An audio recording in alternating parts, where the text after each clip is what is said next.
आज बातमी आहे कल्याणमधून। इथे सहजानंद चौकात होर्डिंग कोसळले आणि हे होर्डिंग वाहनांवरती आदळून मोठं नुकसान झालंय। एक कार आणि 5 ते 6 दुचाकी आणि एका रिक्षाचंही नुकसान झालंय। रस्त्यावरती होर्डिंग कोसळल्यानं मोठी वाहतूक कोंडी सुद्धा इथे निर्माण झाली आहे। मात्र सुदैवानं इथे कोणतीही मनुष्यहानी किंवा जीवितहानी झालेली नाहीये। या संपूर्ण परिसरामध्ये मात्र हे होर्डिंग कोसळल्यानंतर चांगलीच खळबळ माजली होती।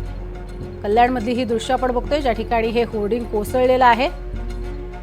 कल्याण सहजानंद चौकात हा भला मोठा होर्डिंग लावण्यात आलेला होता। मात्र सततचा पाऊस आणि त्याबरोबरीनं वारे, एक वीज आपण बघतोय कडाडलेली आणि त्यानंतर हे होर्डिंग खाली कोसळलेलं आहे। मुंबईमध्ये जी दुर्घटना घडली होती त्यात अर्थातच 100 फुटांचं असं हे दणदणीत होर्डिंग होतं। मात्र हे सुद्धा काही फुटांचं होर्डिंग आहे। इथून काही शाळकरी मुलं सुद्धा आपल्याला जाताना पाहायला मिळतात। थोडक्यात एक शाळकरी मुलगा बचावलाय। रिक्षा चालकानं सुद्धा आपली रिक्षा पुढे घेतलेली आहे।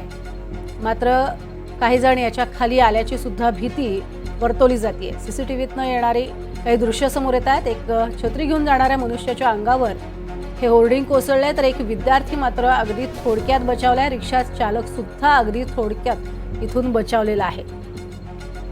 तर तातडीनं या व्यक्तीला बाहेर काढण्याचे प्रयत्न जे आहेत ते सुरू झाले। आपण लोक काही आडोशाला थांबलेले बघतोय आणि त्यातच ही दुर्घटना घडली आहे। 2 जण सध्या जखमी झाल्याची माहिती आहे। अधिक माहिती या संदर्भात घेऊयात।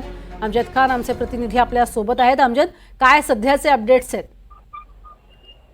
आपण कल्याण पश्चिमेतील सहजानंद चौक परिसरात एक भला मोठा होर्डिंग कोसळले आहे आणि ही दुर्घटना झाल्यानंतर या दुर्घटनेत 7 ते 8 जे गाड्यांचं नुकसान झाले आहे आणि 2 लोकांना किरकोळ जखमा झाला आहे। तर सध्या या ठिकाणी मनसेने ठिय्या आंदोलन सुरू केले आहे। मनसेची अशी मागणी आहे की या संदर्भात वारंवार तक्रार करून देखील महापालिकेने दुरुस्त केलं होतं आणि या प्रकरणात जे अधिकारी आहेत त्यांच्यावर कारवाई झाली पाहिजे। सध्या कल्याण डोंबिवली महानगरपालिका आयुक्त इंदूर आणि जाकर हे घटनास्थळी दाखल झाले आहेत।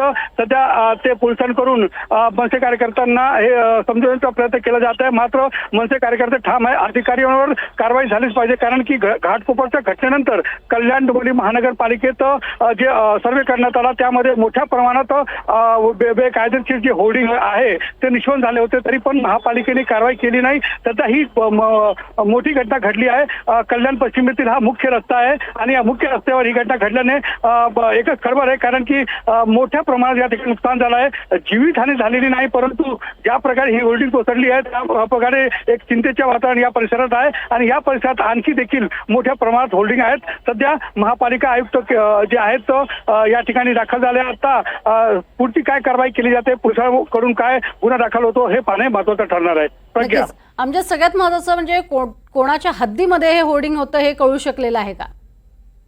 कल्याण डोंबिवली महानगरपालिका क्षेत्रात हा सर्व आहे आणि महापालिका क्षेत्रातील हा होर्डिंग असल्याचे आता समोर आले आहे, कारण की हा सहजानंद चौक आहे जो मुख्य परिसर आहे। या घटनेचा सीसीटीव्ही देखील समोर आला आहे। सध्या महापालिका आयुक्त पुढची काय कारवाई करता, पोलीस काय गुन्हा दाखल करते हे पाहणे महत्त्वाचं ठरणार आहे। नक्कीच, धन्यवाद अमजद या संपूर्ण माहितीसाठी।